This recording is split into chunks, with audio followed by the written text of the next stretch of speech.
Hello, I am Mattia Bocci and I'm going to show you how I developed the first assignment of the Internet of Things 2020 course of Sapienza University.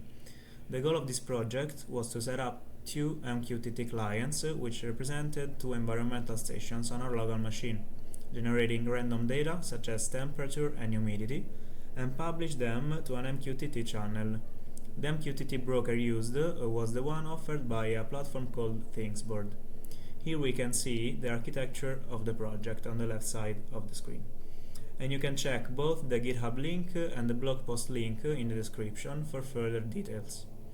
On the right side of the screen, here, we can see our Python script, in which our two clients publish random environmental data to ThingsBoard MQTT broker, which is located at demo.thingsboard.io on port 1883. To generate the data, we have a bunch of different functions which are there and exploit the random library of Python. Here is the function for building the payload, while at the end we set up our clients, we connect them to the devices on ThingsBoard, and we have a loop in which we periodically publish the data. We can start the script.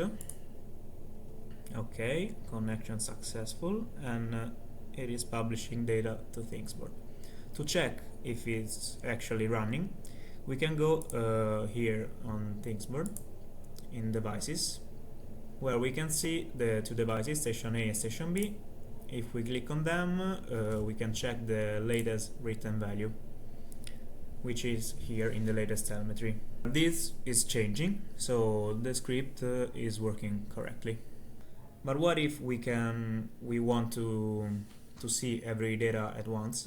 We can go here in dashboards to the assignment 1 public dashboard, and here we have every value in real time, here for the last 30 days.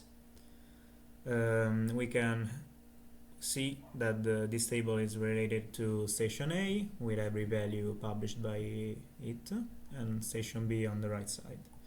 If we move to the bottom of this dashboard, we can see every small table topic related. So for example, here every temperature sensor is located both from station A and station B, so we can check the data from both stations of only one topic. Same for humidity, wind direction, wind intensity, and rain height. That's it. Thanks for watching. You can access this dashboard by the link in the description.